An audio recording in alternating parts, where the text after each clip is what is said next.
Ya, apa kabar? Baik, hari ini kita kedatangan tamu istimewa, seseorang yang menimbulkan kekaguman, tapi sekaligus sering menimbulkan kontroversi. Tentu saya tidak perlu menjelaskan lagi siapa tamu kita hari ini, karena mari kita sambut Basuki Cahayapurnama.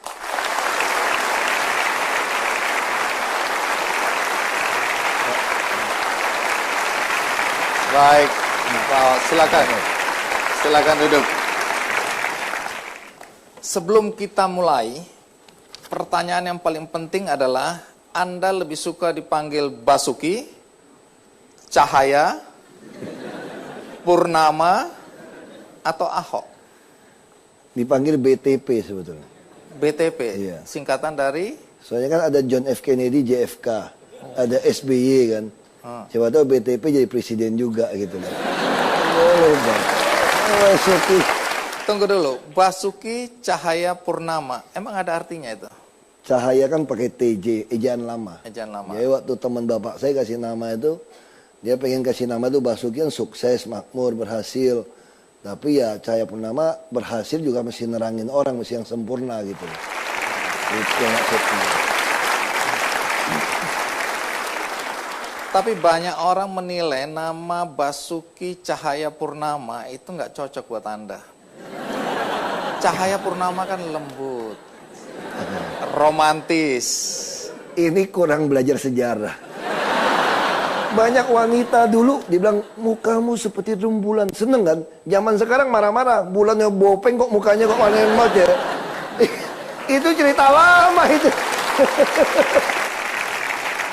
Baik, kita lupakan soal nama ya. Pak Jokowi jadi presiden. Anda senang atau sedih? Ya pasti senang dong. Kenapa Anda senang? Mengepung Monas dari dua arah. Merdeka Utara dan Merdeka Selatan.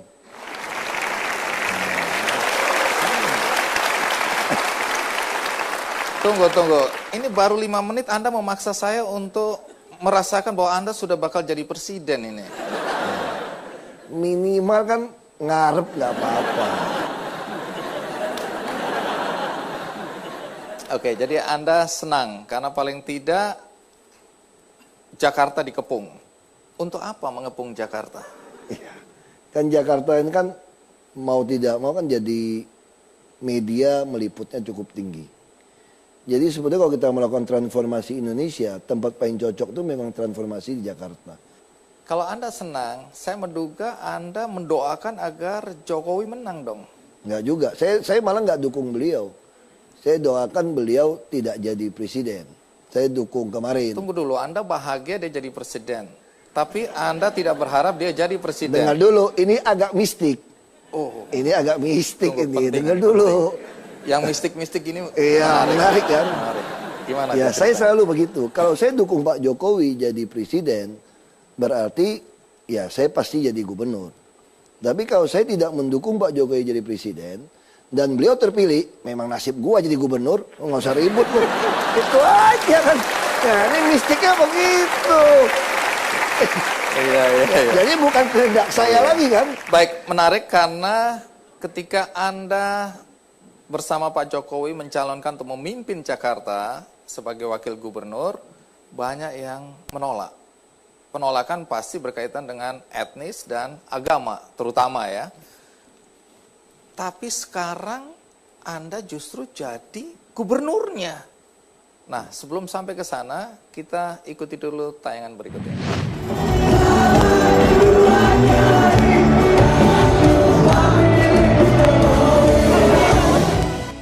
Setelah Joko Widodo terpilih sebagai Presiden Republik Indonesia, maka tampuk kepemimpinan Pemprov DKI Jakarta akan beralih ke Basuki Cahayapurnama. Basuki Cahayapurnama alias Ahok yang semula menjadi Wakil Gubernur DKI Jakarta ini otomatis akan memikul tanggung jawab menjadi orang nomor 1 di Ibu Kota Republik Indonesia, Jakarta. Langkah Ahok menjadi Gubernur DKI Jakarta itu bukannya tanpa rintangan dan halangan.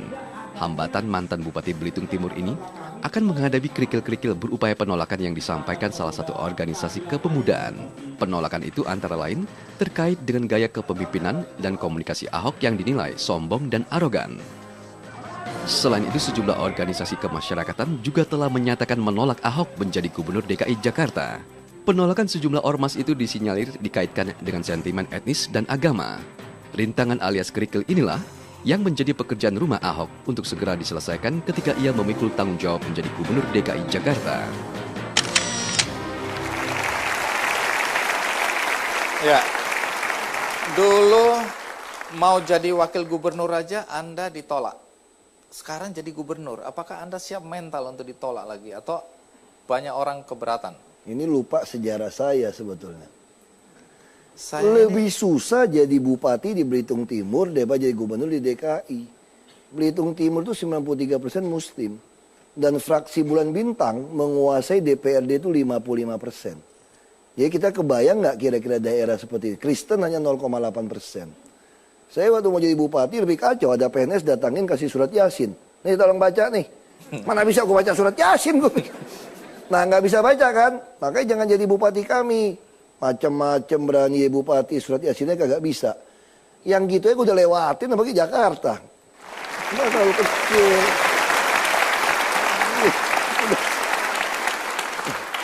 Dengan Anda jadi gubernur, siapa yang paling dirugikan? Nah saya kira ya salah satu misalnya yang punya hubungan bisnis yang agak tanda-tanda kutip dengan Pemprov DKI ya dirugikan. Saya dengar udah banyak juga bengkel-bengkel mobil yang udah tutup nih. Karena servis-servis mobil udah kita tahan. Mobil-mobil nggak ada lagi. Yang supply-supply ke dinas pendidikan juga mungkin dirugikan. Kemarin baru kita potong 2,4 triliun. Ngadain bangku, kursi yang ngada-ngada aja tuh kan. Nah yang mungkin juga yang jual-jual jam mewah juga mulai dirugikan mungkin. Karena banyak pejabat di DKI punya jam tangan yang miliaran-miliaran itu. Kalau punya Anda berapa miliar? Ini mah murah lah. Untuk ukuran DKI mah. Kalau kata Pak Kuntoro ini mah office boy DKI kali yang pakai kan. Baik, apapun juga keetnisan Anda ini sering jadi persoalan. Ya, kalau ada lagi mempersoalkan hal ini, apa yang Anda katakan? Mungkin saya udah biasa dari kecil udah sering orang bilang begitu kan. Bapak saya selalu ngajarin. Nah, kalau orang bilang kamu Cina segala macam, memang gue turunan Cina, lu mau apa gitu loh. Tapi gue Indonesia kan. Nah dulu waktu guru saya waktu di SMA juga sama. Jadi kalau orang bilangin kamu Cina, kamu bilang aja, gue lebih patriot daripada lu ya. Kalau satu hari Indonesia diserang, gue pasti di depan untuk bertempur. Kalau dia jawab, gue di depan, pasti gue di depan lu. Gitu jawabnya. Kenapa pusing?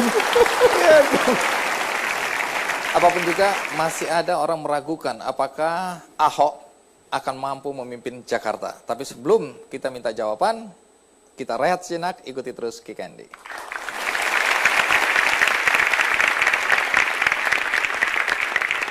Kalau dulu ada Pak Jokowi, orang nomor 1, Anda orang nomor 2. Paling tidak sasaran tembak itu tidak langsung ke Anda. Sekarang dengan mudah orang jadikan Anda sasaran.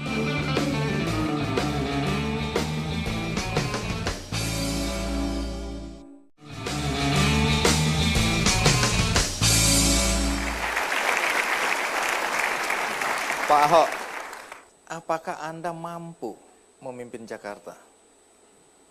ya kalau kita bilang kita mampu, nanti orang bilang kita sombong. Saya pikir ikutin aja rekam jejak kita kan. Tapi semua orang bilang Jakarta tidak bisa dibandingkan dengan daerah-daerah lain. Jakarta lebih kompleks, lebih berat. Betul, tapi Jakarta lebih mudah. Kenapa Itu yang lebih banyak berat? orang tidak tahu. Di Jakarta ketemu 10 orang ini di atas kita pendidikannya. Ya kita ngomong apapun, itu jadi ujian disertasi. Kita bicara aja, undangnya profesor. Terus kalau kita nggak ngerti masalah banjir segala macam, undang ada profesor A. Suruh jelasin, kita dengerin kan, oh udah tahu. Besok undang profesor B. Pakai ilmu yang A, kita tanding lawan yang B. Kalau kita kalah, kita bingung, A sama B mana yang benar nih kira-kira nih. Undang lagi A sama B, undang C sama D. Berdebat itu 4 orang. Kita dengerin, lama-lama kita belajar 5 kungfu perguruan silat. Jadi di Jakarta gitu. Di Jakarta mudah. Nah, kalau dulu ada Pak Jokowi, orang nomor 1, Anda orang nomor 2. Paling tidak sasaran tembak itu tidak langsung ke Anda. Sekarang dengan mudah orang jadikan Anda sasaran Nggak tembak. juga, itu juga salah sebetulnya. Jadi sebetulnya yang terjadi dari dulu saya juga jadi sasaran tembak kok. Bedanya apa? Bedanya kalau ditembak, kalau ada ayah Pak Jokowi muncul, belain, itu aja.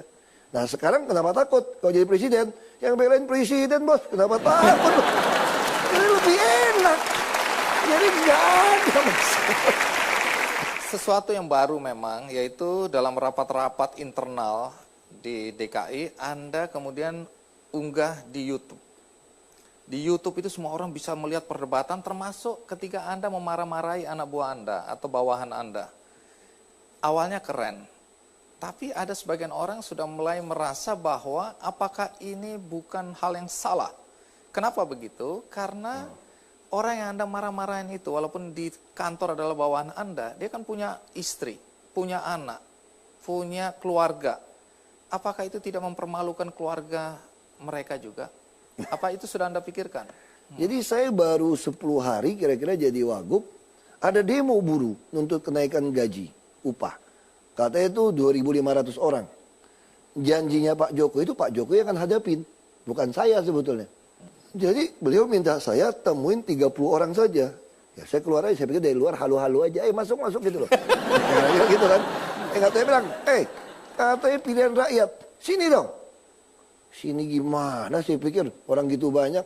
Terus kata pengawal, Pak kalau Bapak lewatin batasnya Brimob, kita nggak bisa ikut lagi Pak. Wah ini gimana dong? Saya di tengah, maju kena, mundur kena nih. Masa saya lari ke belakang? Nggak lucu juga kan? Padahal ada niat itu. Iya dong, nggak mungkin kan? Ini 30 orang, kalau bisa saya yakinkan tentang nggak bisa minta naikin UMP gitu tinggi, pasti dituduh dari luar. Kita kan suzon semua nih, kita udah nggak percaya siapapun kan. Pasti dikira 30 orang saya sogok. Daripada di 30 orang serba salah, lebih baik saya videokan. Untuk apa? Supaya kalau mereka ribut, kamu nonton saja proses negosiasi seperti apa. Tapi yang terjadi, saya nggak tahu gimana Kominfo press release kan ke orang itu yang pas saya lagi marah-marah itu. Nah itu yang dikeluarkan. Nah saya keberatan. Kenapa tidak keluarkan secara total? Supaya orang tahu kenapa saya marah. Terus kenapa habis marah itu kok foto-foto sama buruh gitu loh. Bisa mengenai buruh. Itu kan tidak dikeluarkan. Hanya marah-marahnya. Besoknya saya lupa. Ini rapat yang keempat sama PU. Sama Dishub. Saya sudah coret. Ini anggaran Anda nggak masuk akal. Mana mungkin sih bikin halte bus Transjakarta sampai puluhan miliar. Nyebrang puluhan miliar. Ini kan nggak masuk akal. Mau bangun intelijen transportasi sistem sampai mau minta 5 triliun. Ini apa-apaan. Saya suruh coret. Rapat kedua kagak dicoret lagi. Itu pas rapat yang udah keempat. Pas meledak. Saya udah meledak dan saya lupa ada rekaman. Saya lupa jujur aja. Karena saya memang nggak kepikir soal rekaman kan. Ya sudah saya marah semua. Nah ini yang mungkin yang nggak senang sama saya kebenaran. Dapat pembenaran lagi dari marah-marah nih. Dapat bahan. Dikeluarin lagi video itu. Waktu dikeluarin orang berpikir pasti si Ahok ini selesai nih. Baru kerja belum sebulan sudah marah-marah begitu hebat. Ya saya sih pasrah aja lah. Yang penting niat saya bener gitu loh. Ternyata respon masyarakat Responnya malah positif. bagus. Kita udah nggak mau keluar YouTube. Orang juga marah. Mana dong rapat yang lain dikeluarin ke YouTube. Itu masalahnya. Udah kecanduan mereka. Jadi itu ya. Gaya Anda ini kan gaya yang meledak-ledak. Yang sesuatu yang tidak lazim dilihat oleh banyak orang. Nah sebelum kita lanjutkan, mari kita simak liputan berikut ini. Coba saya suruh masuk semua. Biar seluruh rakyat Indonesia melihat siapa yang logika dan rasional. Itu maksud saya masukkan TV. Semua nonton, terbuka. Tidak ada rekayasa. Bapak ngomong apapun, TV rekam, kami punya bukti. Ke pengadilan pun saya ladenin.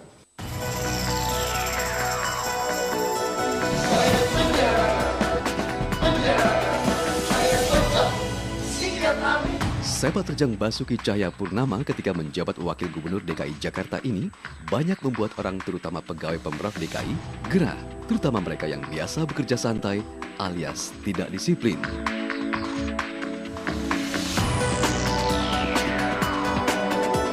Cara dan gayanya membenahi persoalan Jakarta berbeda dengan Gubernur Joko Widodo yang kalem.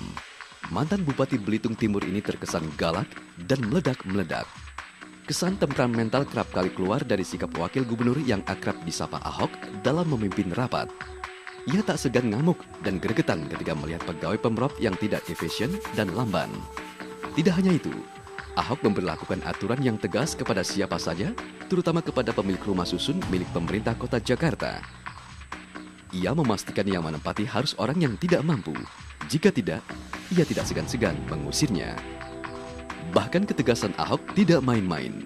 Ia menutup diskotik stadium yang berlokasi di Taman Sari, Jakarta Barat, ketika tempat ini sering melanggar aturan. Masih banyak lagi sikap Ahok yang tegas dan disiplin ini dalam upayanya mewujudkan ketertiban dalam pemerintah kota yang dipimpinnya. Tentu saja kondisi ini terasa tidak nyaman, terutama bagi mereka yang tidak disiplin dan mempunyai niat tidak jujur. Ya. Kenapa ada kesan setiap hari Anda nggak pernah tidak marah? Kenapa sampai ada kesan seperti itu? Ya itu tadi kan dari awal kan dibangun seperti itu ceritanya kan. Ya saya kira. Tapi apakah itu merugikan Anda? Citra, pemarah, galak? Saya nggak gitu peduli orang anggapan kita apa. Yang penting bagi saya disumpah untuk mewujudkan keadilan sosial untuk warga DKI. Tugas saya adalah mengadministrasi keadilan sosial. Kalau orang tidak setuju, ya itu urusan dia. Apa saja yang membuat Anda marah? Tergantung, lagi nggak ada makanan juga bisa marah. Ya lah, sebetulnya kita bisa marah itu kira-kira gini. Kadang-kadang orang itu udah keterlaluan. Misalnya kayak rumah susun, kenapa kita marah? Itu rumah susun dibangun 26 blok, 2.600 unit di Marunda. Saya coba pikir-pikir kenapa itu rumah susun bisa dibiarkan terbengkalai sekian lama. Lalu saya pelajari, saya baru ngerti. Ternyata di situ ada PT Kawasan Berikat Nusantara, milik BUMN dan BUMD kami. Dia mau rencana mengembangkan lagi 500-an hektar. Kalau itu dikembangkan, itu bisa menyerap pegawai sampai 35.000. Nah saya mulai berpikir, pantasan rumah susun yang dibangun di sana, sebetulnya bukan untuk orang miskin. Mereka sengaja mana orang miskin tidak mau, ini untuk memenuhi kebutuhan nyewain ke pegawai. Sini bilang untuk orang miskin sebulan 150.000, nyewain ke pegawai bisa 1 juta sampai 2 juta. Ini dijual. Sementara nenek-nenek di sana udah 3-4 tahun ngemis-ngemis. Orang asli Cilincing minta masuk rumah susun nggak dikasih. Dan rumah susun karena proyek KBN itu ditunda, ini rumah susun dibiarkan dijarak. Kenapa? Toh nanti ada APBN lagi, APBD untuk mengisinya lagi.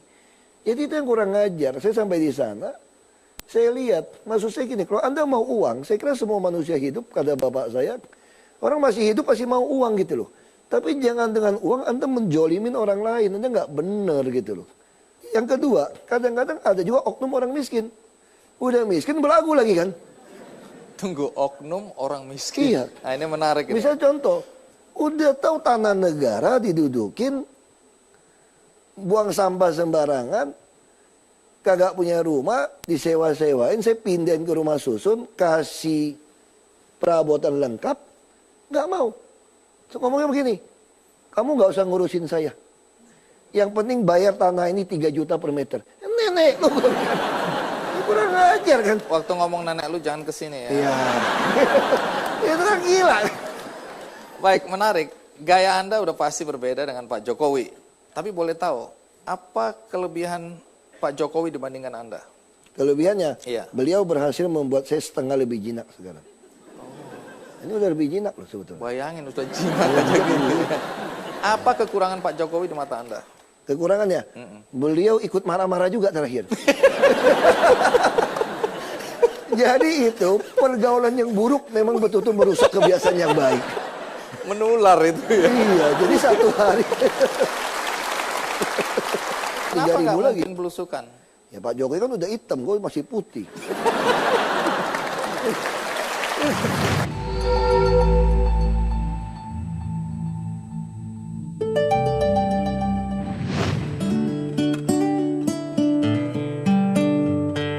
Orangnya ceplas-ceplos, suka belak-belakan. Yang baik ya katakan baik, yang nggak baik juga katakan nggak baik. Itu yang saya lihat. Dan kelihatannya ya sering marah-marah, sering meledak-ledak, tapi orangnya baik. Kelebihan bekerja keras, pegang prinsip, dan bersih.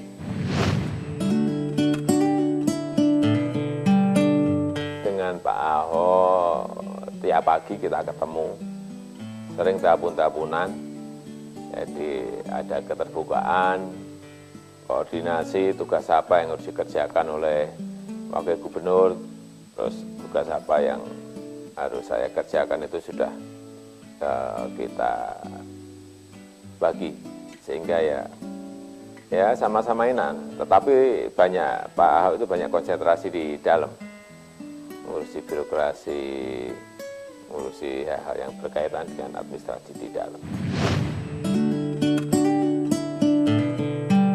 Oh, kita ini kan sudah bekerja, sudah hampir 2 tahun lah, udah ngerti apa yang harus dikerjakan. Pak Ahok itu sudah tahu, untuk macet apa, untuk banjir apa, ini kan hanya perlu waktu.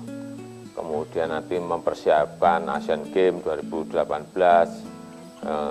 Stadion Taman BMB, seperti apa, dan mengatasi juga tata ruang dengan perumahan, harus memindahkan orang dari sini ke sini, dari sini ke sana. Saya kira sudah tahu semuanya. Saya tidak perlu membuat pesan-pesan atau apa, tetapi yang jelas pengetahuan mengenai persoalan, masalah-masalah dan problem-problem yang ada di Jakarta sudah tahu semuanya. Ya, tentu saja DKI Jakarta harus lebih baik. Karena apapun, Jakarta adalah ibu kota negara. Etalase pertama yang dilihat orang mengenai Indonesia. Banyak orang terkejut ya, ketika Anda berani menutup salah satu tempat hiburan yang cukup terkenal di Jakarta, yang selama ini dianggap backingnya sangat kuat, hanya gara-gara peredaran narkoba yang terbongkar di sana. Nah, apa yang membuat Anda berani menutup tempat itu, padahal semua orang tahu backingnya sangat kuat, ada di situ pejabat, oknum ya, oknum pejabat, oknum tentara, oknum polisi, oknum jaksa, oknum hakim, semua oknum ada di situ. Nah, sebelum Anda jawab, kita rehat sejenak, ikuti terus Kick Andy.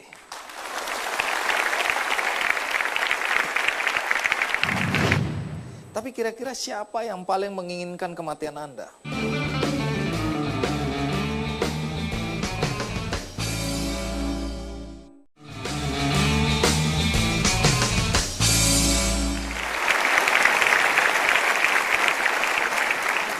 Pak Ahok, banyak orang heran atau juga kagum pada nyali Anda ketika Anda menutup sebuah tempat hiburan karena ada kasus narkoba di sana. Padahal semua orang tahu, saya nggak tahu apakah Anda tahu atau tidak, bahwa tempat itu backingnya kuat sekali. Tadi saya sebutkan ada oknum tentara, ada oknum pejabat, ada macam-macam oknum ada di situ. Waktu Anda menutup, apakah Anda sudah mempertimbangkan ini semua? Ada kabar reskrim Pak Komjen Suhardi Alyus yang memang juga punya hati pengen melihat apa Jakarta ini bebas dari narkoba. Lalu beliau ngomong sama saya, berani nggak? Saya tanya balik, Bapak berani nggak? Kan Bapak yang polisi bintang 3, saya kan bukan. Kan gitu kan, yang berani. Beliau tangkap beberapa kali, Pak Suhardi tanya, tutup nggak? Pasti tutup Pak. Ya udah tutup, panggil dinas pariwisata. Antara mau nutup nggak tutup juga ragu-ragu kan, saya harus tutup. Terus Satpol PP disuruh menghadap saya. Saya masih ingat dia hadap, kayak lucu juga ada. Pertanyaan duduk, lapor Pak, ya apa? Apa betul saya diperintah tutup stadium? Ya benar, masa salah? Rokok BBM kok perintah pakai BBM. Oh, ya modern. BBM saya, ya udah. Siapa? Siapa? Hari ini juga buat surat tutup. Dia masih bingung-bingung liatin. Ya tutup serius. Mungkin dalam hati pikir, wah ini bos ini kagak ngerti stadium itu apa kan. Iya, saya juga menduga begitu. Memang aku juga gak ngerti. Oh, nggak ngerti. Ya, kalau ngerti nggak berani pasti ya. Kayak Tanah Abang aja. Ini sesuatu yang tidak biasa juga, artinya nyali ya. Anda terkesan tidak takut. Bahkan beberapa waktu yang lalu Anda berani itu secara frontal di depan publik berantem sama menteri, Menpora. Kalau dalam hierarki kan level Anda di bawah. Kenapa nggak takut Anda ini? Bukan soal takut nggak takut gitu loh. Kalau kamu nyeleneh ngaco ya kita sikat aja. Oh benar ya kok baik-baik aja gitu loh. Oke, keberanian Anda saya pujikan. Tapi etikanya kan nggak pantas. Anda kan levelnya level bawah, berani sama level yang lebih tinggi. Enggak tergantung, kita lihat aja survei komentar orang. Lebih dukung apa enggak. Kan jadi presiden cuma 50+1. Gubernur juga 50%+1. Artinya? Kalau yang lebih dukungnya 60-80% ya terusin aja. Anda belagu ya. Baru tahu.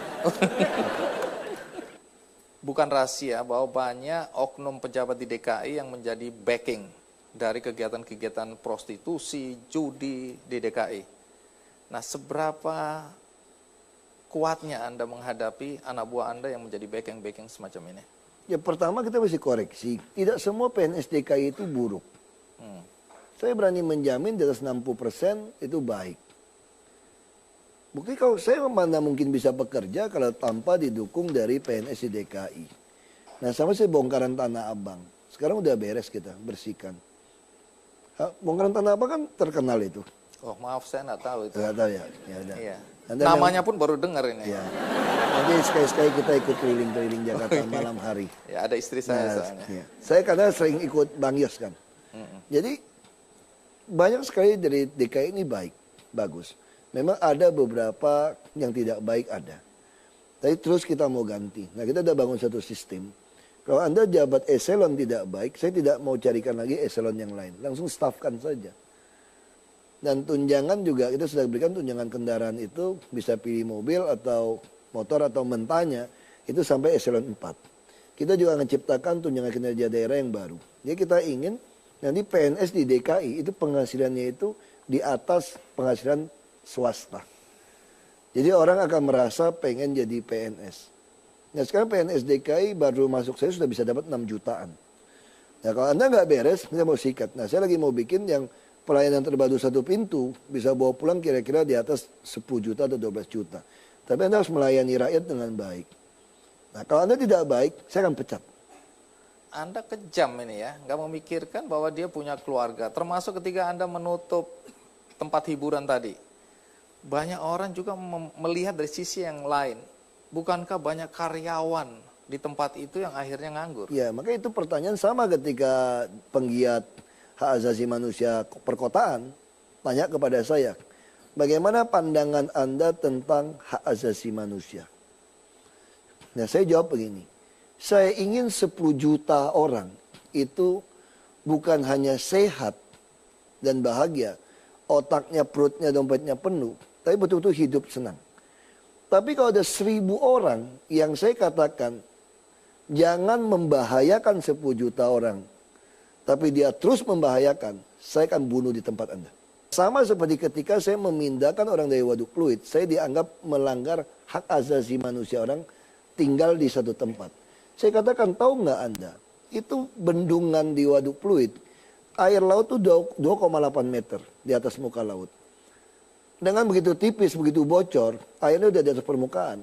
Kalau pasang begitu tinggi dan roboh, 15.000 sampai 17.000 orang kan mati di Waduk Pluit. Apakah itu tidak melanggar hak asasi mereka mati? Nah saya pindahkan mereka ke tempat yang lebih baik, masa melanggar HAM? Nah sekarang juga sama, makanya pemerintah diberi hak menyandang senjata untuk menegakkan keadilan. Untuk supaya tidak ada orang mengambil hak orang lain. Jadi bukan berarti saya kejam ketika saya menghukum mati orang. Nah itu yang harus sisi mana. Tentu saya sekali lagi, saya tidak ingin siapapun dihukum. Sama seperti sekarang, anak-anak tawuran sekolah. Saya sudah perintahkan kepada dinas, tidak naik kelas. Seluruh tawuran tidak naik kelas. Masih ngotot, keluarkan. Kenapa? Kalau tidak digitukan dia nggak sadar. Dia bukan soal tidak naik kelasnya. Yang paling penting bukan Anda punya ijazah berapa. Yang paling penting itu karakter Anda benar nggak? Untuk apa Anda punya profesor doktor? Yang paham gitu loh. Iya, dengan gaya Anda yang seperti sekarang ini, apakah Anda sering mendapat ancaman? Ya dulu ada ya. Oh, sekarang udah nggak ada? Sekarang kemarin juga ada, teman saya bilang sama saya begini. Ya, dia bilang, kamu hati-hati. Saya sudah dengar-dengar nanti kamu bisa dilenyapkan kalau terus begini. Ya, terus saya bilang sama dia, kalau takdirnya pasti dilenyapkan, ya pasti lenyap kita. Mau bilang apa tuh? Kan kekhawatiran kita nggak bisa menambah kita hidup lebih panjang, nggak bisa juga tuh. Nah, tapi satu hal yang kamu nggak bisa punya, kamu boleh kaya. Kalau kamu udah mati, nggak ada warisan buat cicitmu udah lupa namamu siapa sebetulnya. Kubur dimanapun belum tentu dia datang. Saya bilang gitu sama dia. Ya kaya ya top, hilang aja. Tapi kalau saya sampai harus diizinkan Tuhan mati untuk menegakkan keadilan sosial di Indonesia ini, kamu nggak bisa beli cara mati saya, bosku. Gue kan jadi legenda, diingat orang. Walaupun diingat orang terbunuh. Itu beda gitu loh. Tunggu dulu, istri Anda saya lihat pucat ini. Nah, saya udah kasih tahu, saya udah naikkan asuransi jiwa lumayan. Anda sendiri sebagai gubernur itu dikasih senjata nggak? Tinggal milih mau senjata apa. Oke, tapi Anda bisa makainya nggak? Kalau 10 kepala, 11 peluru masih masuk 10 itu. Emang Anda pernah latihan nembak? Saya dari kecil udah diajarin nembak dari bapak saya. Tapi kira-kira siapa yang paling menginginkan kematian Anda? Nggak tahu saya. Saya nggak tahu. Nggak tahu ya. Baik, sebelum kita lanjutkan, menarik sekali karena kita akan bicara mengenai korupsi yang akan diberantas oleh Pak Ahok. Tapi banyak orang meragukan, Pak Ahok punya nafas panjang untuk melawan korupsi, jangan-jangan malah dia sendiri akan korupsi. Ikuti terus Ki Kendi.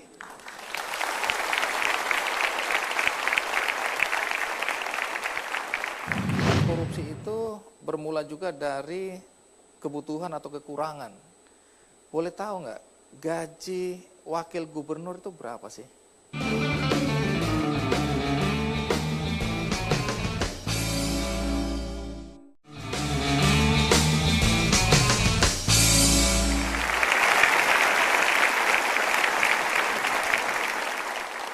Pak Ahok, juga bukan rahasia bahwa di DKI banyak pejabatnya yang korupsi merajalela, menggurita, dan kemudian Anda saat ini dengan sikap yang tegas ingin memerangi korupsi. Persoalannya banyak orang meragukan apakah Anda punya nafas cukup panjang. Mengingat banyak orang seperti Anda datang dengan semangat yang sama, belakangan kita lihat dia juga terlibat dalam korupsi itu sendiri. Bagaimana kami yakin bahwa Anda punya nafas yang panjang? Saya katakan itu kan karakter orang baru teruji setelah diberi kekuasaan. Maka kalau kita gunakan pepatah Tiongkok kuno, memang saya sepakat. Kamu nggak bisa mengatakan Anda berhasil atau gagal sebelum bunyi 4 paku di atas peti mati Anda. Nah, ya mari kita buktikan nanti. Kita nggak bisa mengklaim, nggak bisa takabur. Nanti sampai kita meninggal orang bisa tahu, oh betul dia sampai akhir hayatnya seperti itu. Nah tapi program yang kita lakukan itu yang penting. Mari kita mulai memperlakukan itu tidak ada transaksi dalam bentuk cash. Jadi kalau Anda masukin kue saja harus punya rekening. Sekarang semua pegawai harian lepas tukang sapu pun punya rekening. Nanti cita-cita kami semakin miskin seseorang di Jakarta, maka dia harus makin memiliki rekening bank.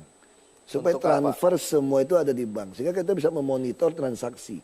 Misalnya kemarin, kenapa kita bisa ketangkap ada transaksi ke seksi kecamatan PU, tiap orang 50 miliar ke rekening pribadi. 50 Iya, miliar? itu karena dari transaksi bank. Jadi saya memaksa mereka semua untuk masuk ke Bank DKI di rootnya 100% punya DKI. Kalau Anda tidak pakai transaksi, kita akan copot Anda. Jadi sehingga di Bank DKI kalau menarik tunai lebih dari 100 juta ditolak. Nah tahun depan saya mau tekan hanya boleh tarik 25 juta. Nah kita terus galakan ini. Kenapa kita paksa juga orang naik bus dengan e-ticketing segala macam. Ini untuk membaca transaksi termasuk perilaku orang. Menarik juga karena saya pernah nonton di YouTube bagaimana Anda mengatakan justru Anda memusuhi LSM supaya LSM marah dan mencari-cari kesalahan Anda. Padahal orang lain, pejabat lain takut betul sama LSM. Anda malah sengaja memusuhi supaya LSM mencari-cari kesalahan Anda. Maksudnya apa ya? Ya kan tadi kan dikatakan, kita kan manusia. Nggak ada manusia yang kuat. Nabi aja punya kelemahan istilahnya. Nabi bisa ngomong seperti itu. Kita bukan Tuhan, bukan malaikat. Kita manusia ini punya kelemahan. Kita bisa jatuh. Jadi kita jangan mengatakan orang berbuat salah, jangan-jangan kita lebih buruk daripada dia. Makanya dengan caranya banyak orang musuhin kita, mengawasi kita jadi baik kan. Kita mikir kan banyak orang nggak suka sama kita nih, pasti semua nunggu nih, kapan jatuhnya dia nih. Kapan dia buat salah. Nah dengan cara seperti ini, itu juga satu pihak baik buat kita. Pihak yang kedua, kita mendapatkan konsultan gratis, auditor gratis. Ya kan, kalau kita nggak terlibat setoran, dia pasti ngincer seluruh dinas kan yang berbuat apapun. Kalau dia ngincer, dia laporin. Ya kan ada yang bantu saya ngawasin, enak kan. Ya kok cek gara-garanya terus BPK aja aku panas-panasin supaya dia kejam sama kita. Baru tahu saya sekarang. Itu strategi yang baik sebetulnya. Baik, menarik. Tapi sebelum kita lanjutkan, ada baiknya kita dengar komentar beberapa warga DKI tentang Pak Ahok. Ini dia liputannya. Nyok, kita nonton ondel-ondel. Nyok, kita ngarang ondel-ondel. Tegas. Orangnya tegas. Tegas. Galak. Ambisius. Wakil gubernur. Orang Tionghoa ya. Arogan. Cina. Dia itu benar-benar langsung terjun langsung, nggak kayak yang sebelum-sebelumnya kita nggak tahu kayak gimana. Tapi ini benar-benar benar-benar di cross check langsung gitu. Dia ya gimana gitu. Kontribusinya juga udah kelihatan kan walaupun dia belum lama. Peraturan belum ditegakin, artinya nggak boleh dagang di bawah, masih ada yang bawa. Itu bikin pengaruh sepi. Ya, gimana lagi, kita terima aja. Kita namanya ini kan rakyat, kita ngikutin aja pemimpin kemana. Tegas perlu, tapi tidak perlu dengan cara yang terlalu keras mungkin sih. Ya Jakarta lebih baik lagi, tidak macet, tidak banjir. Jangan bangun gedung-gedung tinggi, tapi bangun taman-taman kota. Lebih diperhatikan lagi kesejahteraannya karyawan. Untuk transportasi juga sih sebagai karyawan juga butuh itu untuk ke kantor kayak gitu-gitu balik. Kalau di Jembatan Jeling ya minta sebetulnya boleh dagang, tapi misalkan habis sisa gitu. Kan jadi bisa ada pemasukan lagi. Ini sama sekali nggak bisa dagang. Kalau jam 10 malam itu nggak bakalan bisa dapat pendapatan. Jadi mohon Pak Ahok itu ngasih solusi ke pedagang Jembatan Jeling. Naik satu tingkat lagi lebih tinggi jadi gubernur, pastinya akan membawa Jakarta lebih tidak macet lagi, Pak. Amin. Tidak banjir lagi. Amin. Dan ya lapangan pekerjaan juga luas. Pak Ahok ya selamat ya menjadi gubernur di DKI Jakarta. Semoga ke depannya Jakarta lebih aman, lebih bersih, lebih indah. Anak ondel-ondel jedingkrakan. Kepalanya nyalebok obaran. Ya, tentu tidak semua pendapat warga bisa kita tampung, tapi itu yang kami dapat di Jakarta. Pak Ahok, Anda begitu kuat keinginan untuk memberantas korupsi. Anda pernah mendapat penghargaan beberapa kali sebagai tokoh anti korupsi. Tapi banyak orang mengatakan korupsi itu bermula juga dari kebutuhan atau kekurangan. Boleh tahu nggak, gaji wakil gubernur itu berapa sih? Kita setahun itu kalau di DKI cukup baik ya. Di DKI ini karena PAD-nya cukup besar, satu tahun waktu saya coba kumpulkan masuk ke tabungan-tabungan itu kira-kira 1,8 miliar setahun. Sebulan berapa itu? Ya 100. Kalau gaji 50 pokok juta. berapa gaji pokok? Gaji pokoknya kecil, hanya 6-7 juta. Tunjangan apa Ya, aja? tunjangan, terus ada PAD, kita bisa dari 10 kali, ya, terus dari gaji, ada tunjangan rumah, itu dikumpulkan semua. Total berapa per bulan? Saya coba, saya kan semua masukin ke tabungan, saya pengen tahu aja dapat berapa. Ya kira-kira 1,8 M setahun. Menurut Anda cukup itu? Ya lumayan lah ya buat hidup, cukup. Gitu, serius. Kalau saya tanya Anda ini orang kaya atau bukan? Kaya dong.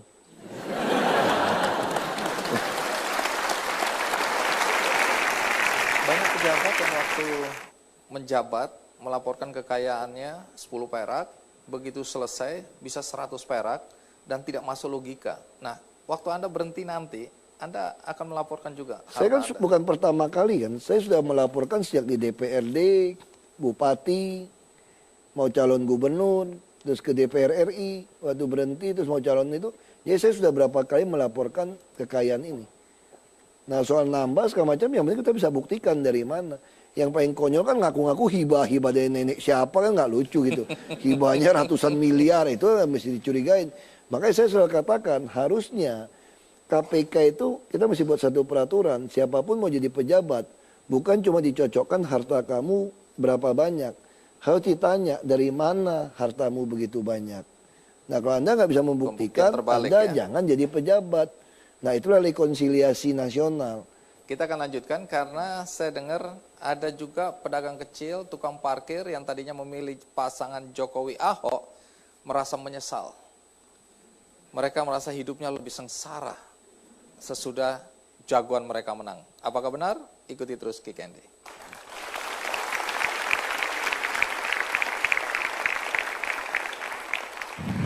Mendingan saya bawa 45 juta balik lagi ke sungai. Saya 10 juta bikin rumah beton. 5 juta mungkin dagang pulsa handphone. 30 juta, ya carilah anak gadis mana mau kawin lagi sama gua, kan lumayan.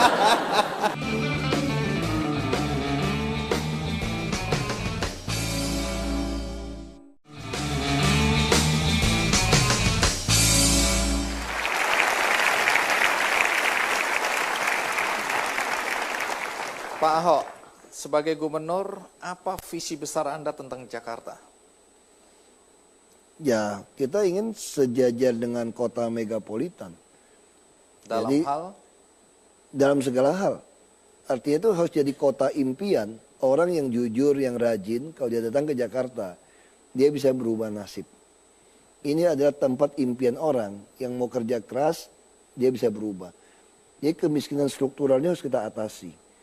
Artinya apa? Soal macet, banjir itu pasti. Soal gedung tingkat itu pasti. Nah, yang paling penting orang datang sini itu bisa merubah nasib dia. Ini harus jadi tempat impian orang. Nah, tapi hampir semua gubernur yang pernah menjabat di DKI selalu terasa punya keinginan untuk menutup Jakarta dari urbanisasi, dari orang-orang dari daerah. Karena dianggap membuat Jakarta tambah kumuh. Ya. Apakah Anda juga punya keinginan seperti itu? Nah, saya kemarin pernah ketemu Ibu Ena Witural, beliau nyalamin saya, katanya baru kali ini, saya udah 20 tahun nunggu katanya, baru kali ini ada pimpinan DKI yang mengatakan silakan mau datang ke Jakarta, Jakarta tidak tertutup. Nah kenapa saya katakan seperti itu? Sekarang kita ambil contoh, kenapa kita menghabiskan uang promosi untuk turis? Turis juga datang kan? Terus kenapa kita menghabiskan uang banyak promosi mahasiswa kuliah di Jakarta? Makanya kebijakan kita mendorong pabrik-pabrik itu keluar dari Jakarta. Lalu apa insentif orang yang punya tanah-tanah pabrik, peruntukan pabrik? Kalau Anda peruntukannya pabrik, nilainya kan nggak bisa bikin apartemen, nggak bisa bikin hotel. Nah saya kasih Anda boleh mengubah peruntukan menjadi komersial tanpa Anda perlu bayar. Sehingga Anda bisa dapat uang ini memindahkan pabrik Anda. Dan jalur rel kereta api ganda dari Surabaya sampai Jakarta, ini kan selesai Desember ini. Sehingga pabrik-pabrik itu bisa dipindahkan ke Jawa Tengah, Jawa Barat, atau Jawa Timur. Yang minimal Jawa Tengah lah, Banten, Jawa Barat. Dengan cara seperti itu, pegawai yang gaji pas-pasan itu bisa. Ya, apakah Jakarta tertutup atau terbuka? Terbuka. Yang penting kita menyiapkan untuk orang Jakarta, sakit, yang penting Anda mau masuk puskesmas, rayonisasi di kota yang sama, di kelas 3, Anda masuk. Yang kedua, Anda sekolah kita tanggung. Tidak ada satu orang pun boleh tertinggal. Yang pintar, tadi saya belum bilang dinas sosial. Anak SMK yang pintar pun kasih kuliah. Kita habiskan 3 triliun, 5 triliun pun nggak ada artinya. Buktinya dinas pendidikan nyolong-nyolong nggak karuan aja saya bisa potong 2,4 triliun. Kenapa tidak mau buat investasi panjang? Walaupun saya tidak melihat, bisa 10 tahun baru melihat ini. Tapi ini investasi bangsa. Lalu yang ketiga ada tempat usaha, pasar rakyat. Balik kepada ketakutan bahwa orang-orang yang masuk ke Jakarta tidak punya keterampilan dan menjadi beban. Nah sekarang tergantung siapa. Bisa contoh, tanya sama ibu-ibu. Kalau lebaran, pembantunya mau pulang. Pasti bilang itu, kalau saudaranya, temannya, tetangganya mau kerja, dibawa ya. Betul kan, ibu-ibu kan? Dan coba cek, pernah nggak ada datang ke Jakarta terlunta-lunta yang mau jadi pembantu? Semua terserap. Dan sekarang coba ambil pembantu. Tukang bawanya 800.000. Pembantu rata-rata minta 1,2 sampai 1,5 juta. Kenapa mereka boleh? Mereka bisa kerja tinggal di rumah bosnya. Yang paling bahaya itu pabrik-pabrik. Sama seperti kemarin, kita kan ada pembinaan yang baru datang. Rata-rata tuh mau jadi PKL sama di pabrik tahu, tempe. Dia bawa. Lalu bagaimana? Maka kami mau membangun sentra tempe tahu. Supaya ada tempat tinggalnya. Persoalan paling utama ketika gaji orang pas-pasan, dia akan menyiasati tinggal di tengah-tengah kota. Untuk dekat tempat kerja. Tengah kota tanahnya mahal. Akhirnya dia dibawa kolong jembatan, dibawa kolong kereta. Ini kan situasi seperti itu. Makanya kita mendorong pabrik-pabrik ini keluar. Tapi seperti sentra tahu, tempe, yang orang-orang Jakarta mau makan, kita akan bangun pusat industrinya, termasuk tempat tinggalnya. Kalau cuma 50-60 M mah kecil buat DKI. Bangun, saya sudah suruh asosiasi yang saya ketemu, tolong desain kita bangunkan. Nah, kalau dengar rencana Anda gini kan kelihatan tidak ada masalah. Tapi faktanya kalau kita baca di koran, ya, nonton TV, banyak orang bilang nyesel kita milih Ahok sama Jokowi. Udah banyak, udah depan susah saya. hidup kita. Udah depan saya ada yang marah-marah. Nah, marah-marah kenapa? Karena soal pasar. Banyak juga pemilih kami ternyata juga adalah pemain yang menyewakan lapak-lapak. Itu saya bilang terjadi distorsi. Misalnya contoh, tadi saya ini tidak memiliki modal. Lalu saya diberikan pasar lokbin, lokasi binaan. Lalu kalau di Jakarta, kalau Anda sudah punya lokasi, pasti Anda untung. Begitu saya tambah kaya, tetangganya kios-kios yang sepi saya beliin. Ada orang sudah menguasai 23 kios. Dia pakai berapa nama, dia nyogok. Dia kaya raya kan, udah punya berapa kios ini. Lalu datang lagi nih, Ahok baru yang belum punya modal. Waktu dia mau dagang di situ, sudah mesti lewat ini. Nah saya tahu kalau dia bisa untung 300.000, 500.000 per hari, mau nggak saya sewakan 4.000 per hari? Tidak mau, saya akan minta 200.000, berapa 300.000. Sehingga ini memperlambat orang baru ini jadi kaya. Jadi harusnya Jakarta, pasar rakyat, rumah susun, tempat titik PKL harus jadi inkubator. Sama kayak kasus rumah susun. iya. Ini ada kasus bapak-bapak 67 tahun.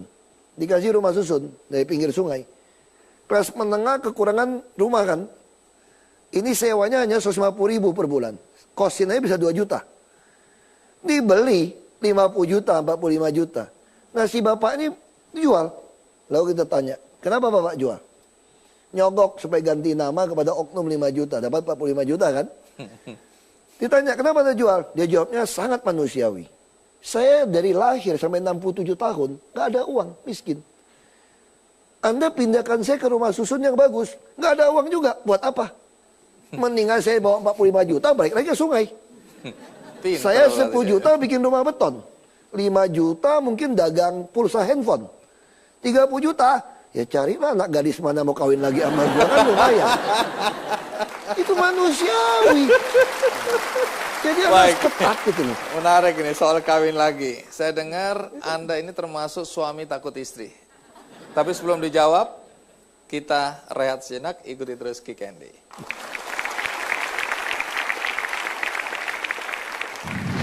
Waktu Anda menerima lamaran suami Anda, apakah Anda dalam keadaan sadar?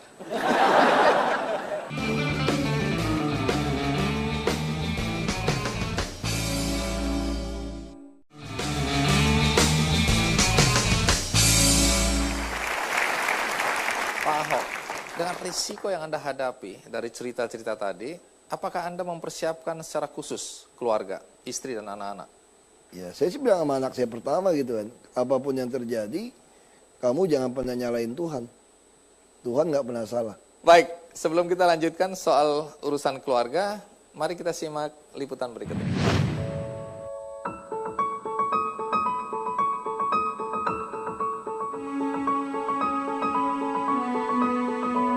Saya Ahok, saya lahir di Belitung Timur, orang kenal sebagai kampungnya Laskar Pelangi.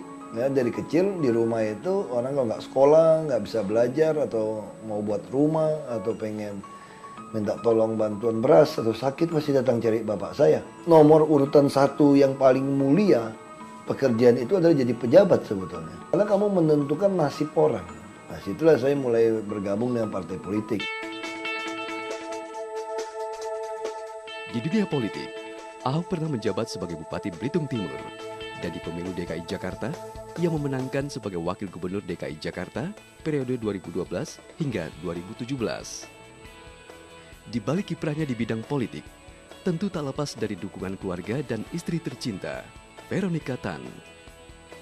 Pria yang baik iya, bertanggung jawab pasti iya, romantis enggak. Kalau saya melihat sekarang, Bapak itu benar-benar konsentrasinya benar-benar bagaimana bisa membuat rakyat itu, terutama orang-orang miskin itu bisa mendapat tempat yang layak. Maunya buru-buru gitu. Kalau pesan dari sisi saya tentu saya lebih ke arah saya suka ngobrolin ke Bapak untuk jaga kesehatan. Walau kini keduanya memiliki segudang kesibukan, mereka selalu berusaha meluangkan waktu untuk anak-anaknya di akhir pekan. Bagi mereka, keluarga adalah segalanya. Ini karakternya yang takut sama Tuhan, itu ada integritasnya, itu sangat disiplin Papa. Jadi dia bisa disiplinin kita. Jadi memang kuat karakternya, yang tegas.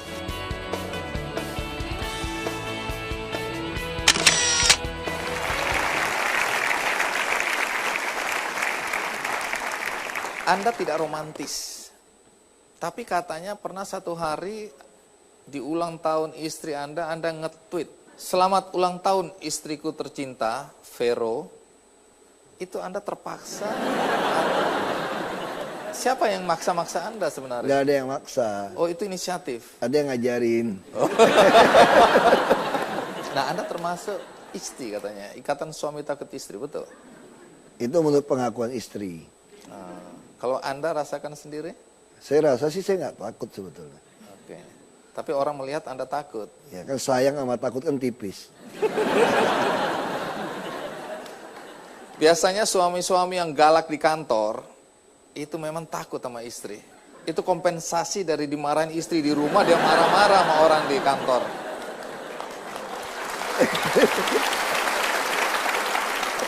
Baik, sekarang ke Ibu Veronica. Waktu Anda menerima lamaran suami Anda, apakah Anda dalam keadaan sadar? Lumayan. Berarti setengah sadar. Iya, kalau sadar penuh saya yakin nggak terjadi pernikahan itu. Apa yang paling Anda kagumi dari pria yang ada di samping saya ini? Gigih orangnya. Kalau mau sesuatu terus dikejar. Sama, sampai sekarang itu nggak berubah. Dan satu hal saya lihat memang passionnya ada.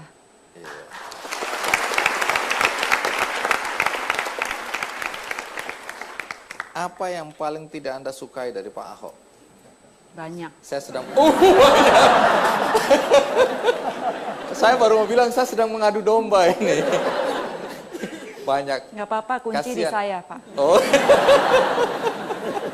Sebutkan satu aja yang paling nyebelin dari Pak Ahok. Satu. Iya. Kalau lapar. Kenapa? Marah. Tapi saya heran. Hah? Kalau jam biasa kalau makan tepat 12, jam 6 udah lapar. Tapi yang saya selidiki, setiap kali kalau udah bicara sama orang, apalagi sesuatu hobi, saya lihat jam 7 juga nggak lapar-lapar. Lain kali panggil teman-temannya gantian aja, nggak usah makan. Nggak tahu, jam 4 habis makan pempek masalahnya. Terima kasih Ibu Veronica ya. Dan saat ini di tangan saya ada sebuah buku bagus sekali dan cocok dengan acara kali ini atau topik kali ini, Let's Change. Penulisnya adalah Renald Kasali yang sudah ada bersama kita. Nah, kali ini saya ingin tahu dari Pak Renald berkaitan dengan Pak Ahok. Karena semua orang bilang Pak Ahok dan Pak Jokowi melakukan perubahan gaya kepemimpinan di Jakarta.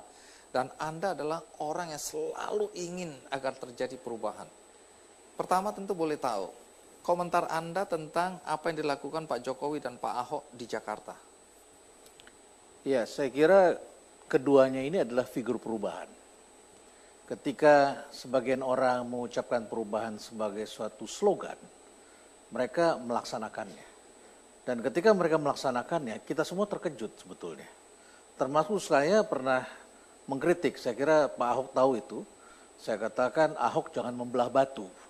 Kalau membelah batu itu ada serpihan. Ibaratnya kalau kita bicara di pintu air fluid, itu mati di situ, mau dibuka pintunya tidak bisa, pilihannya ada dua. Adalah dikasih minyak, sehingga ini bisa dibuka, atau dikampak sekalian, sehingga langsunglah terbuka di sana. Dan Ahok mengambil cara adalah dengan membelah batu itu, dikampak. Ya. Semula kita semua terkejut, karena figurnya macam-macam, ini memang perubahan asli 100%. Dari segi etnik, agama, yang tadi sudah kita bahas, termasuk juga pemimpin yang tidak ada sembunyi-sembunyinya. Dan awalnya saya terkejut, tetapi karena dia konsisten seperti itu, saya langsung sadar, oh ini genuine ini. Ini bukan dibuat-buat. Ini sesuatu yang dirindukan kita semua. Ini sesuatu yang kita cari selama ini.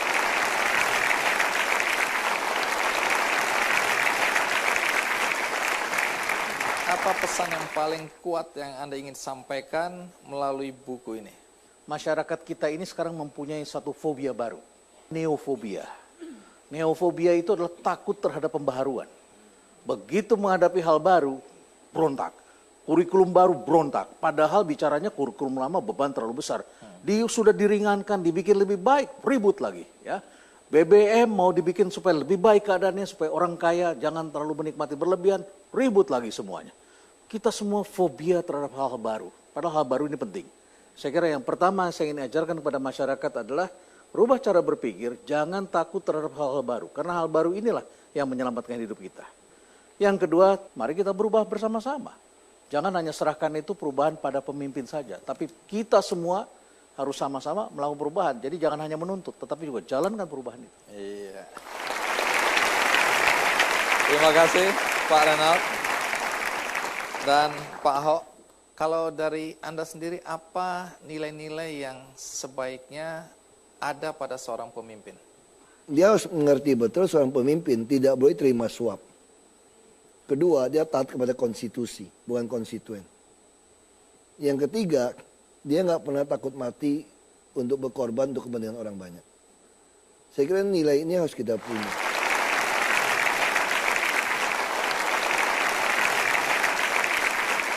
Baik, Pak Ahok, di ujung acara ini saya ingin menayangkan pendapat seorang tukang sapu mengenai Anda dan Pak Jokowi ya. Mari kita lihat liputannya berikut ini. 22 tahun kerja jadi tukang sapu. Dulu kecil 16.000, sekarang 24. Sekarang ada 24 ini ya mungkin kalau bagi saya ya alhamdulillah udah peningkatan lah gitu. Agak legaan dah gitu. Aturan tadinya saya jalan kaki ya sekarang bisa naik angkot. Gitu. Harapan saya supaya gaji jangan telat lagi dari awal bulan sampai tepat gitu waktunya.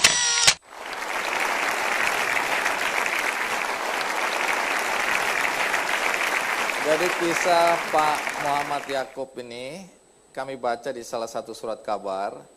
Dia mengatakan perubahan yang paling nyata dalam hidup dia sebagai tukang sapu adalah perjuangan dari Pak Ahok dan Pak Jokowi untuk menaikkan gaji dia. Itu yang paling terasa. Karena itu terakhir saya dengar ketika Pak Jokowi terpilih menjadi presiden, Pak Ahok naik jadi gubernur, dia dan istrinya menangis terharu bahagia. Karena orang-orang yang dianggap adalah orang-orang baik yang memperjuangkan kesejahteraan masyarakat kecil. Dan dia sebenarnya ingin mengucapkan terima kasih kepada Anda. Untuk itu kita panggil Pak Muhammad Yakub. Iya. Pak Muhammad Yakub sini. Sekarang ketemu Pak Ahok apa? Alhamdulillah saya baru kali ini saya ketemu Pak Ahok. Selama ini emangnya? Lihat di TV-TV doang, tapi sekarang udah ketemu ya. Alhamdulillah ketemu. Menurut Pak Yakub ganteng nggak ya? Ganteng. Pak Yakub, apa benar Anda merasa bahwa dengan adanya Pak Ahok dan Pak Jokowi memimpin Jakarta, Anda hidupnya berubah? Alhamdulillah saya berubah Pak. Dulunya gaji saya cuma 600.000. Sekarang? Sekarang udah UMR 24. Halo. Saya dengar dulu naik angkot, sekarang tiap hari kerja naik taksi ya. Ya mudah-mudahan. Memang dia masih ada terlambat gaji. Karena sistemnya itu memang masih menjelimet lah. Iya. Ya, terima kasih banyak Pak untuk Bapak kerja. Mau salaman sekarang boleh? Terima kasih banyak Pak. Iya. Baik, saya mau bagikan buku satu ini ya. Untuk Anda yang ada di studio, maka Anda akan mendapatkan bukunya Pak Reynald Kasali. Semua dapat satu-satu buku. Let's Change. Bagi Anda yang nonton di rumah, Anda juga bisa mendapatkan buku ini melalui undian di website kickandy.com. Dan sebelum kita akhiri acara ini, maka saya ingin memberikan kenang-kenangan untuk Pak Ahok berupa karikatur khas Kick Andy. Sini Pak Yakub. Ya, jangan lihat. Ini akan saya persembahkan untuk Pak Ahok. Nah, bagaimana Pak Ahok punya tugas untuk memberantas tikus-tikus di Jakarta. Baik, Pak Ahok, terima kasih banyak sudah hadir di acara Kick Andy. Terima kasih juga Pak Yakub sudah mau datang ke sini ya.